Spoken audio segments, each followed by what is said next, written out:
Assalamu alaikum friends, welcome back to my channel. How are you all? Today I'm making Singaporean rice the way I make it, and that's really easy, and you're never gonna forget this recipe if you actually follow it the way I'm telling you, and it's really easy. So let's start with the sauce, and for that purpose I'm taking half cup of mayonnaise and I'm putting it in a bowl.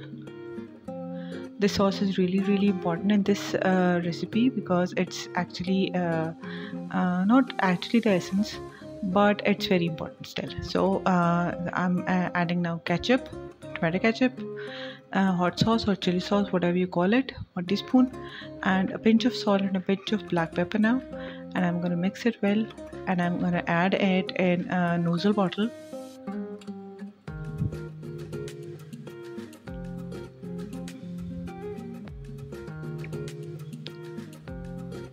This sauce is quite enough for 2-3 times to be added on Singaporean rice, but you can also add it on loaded fries and stuff like that.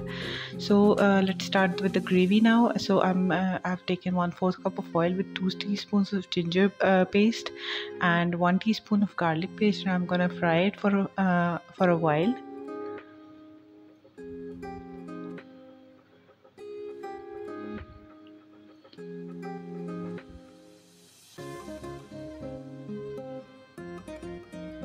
After a minute, I'm going to add this boneless chicken, that is half kg. I've also cut the bones into more smaller pieces because in that way it's much easier to eat, because with bigger pieces it isn't that fun. So I'm going to fry it until it changes the color like it has now. I've added salt now to taste, but for your information, it's 3.4 teaspoon of salt and 3/4 teaspoon of black pepper I've added, and I'm mixing it now.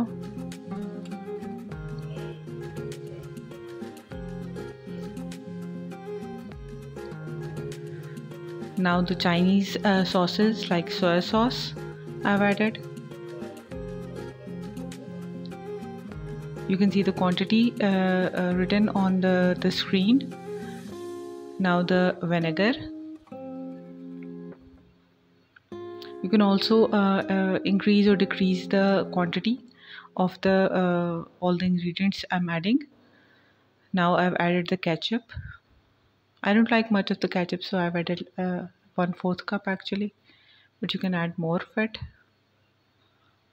Now the chili sauce is really important because it's divine actually. So the chili sauce is the next ingredient I'm adding. Mix it up.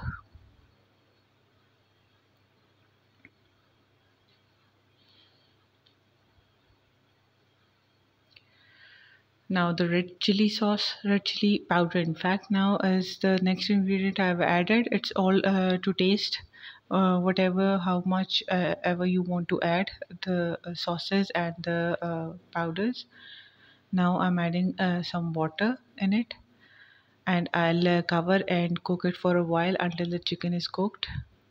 Now you can see it's cooked, and I've added 1 medium capsicum cut in cubes, and this carrot I've added. Of course, these are the main ingredients of Singaporean rice. Cook it for a while, and now cover and cook until the vegetables are actually cooked, and I've now added the boiled noodles in it. You can use spaghettis or the egg noodles. Now I'm mixing all the stuff with the I've added boiled rice in the base, and then the noodles preparation on the top, and now the sauce. And see how easy it is. I never thought Singaporean rice would be this easy, but this is the easiest recipe you can come up with, and you can try it. And also, please don't forget to subscribe to my channel. It's really easy. So I'll see you again. Allah Hafiz. Take care.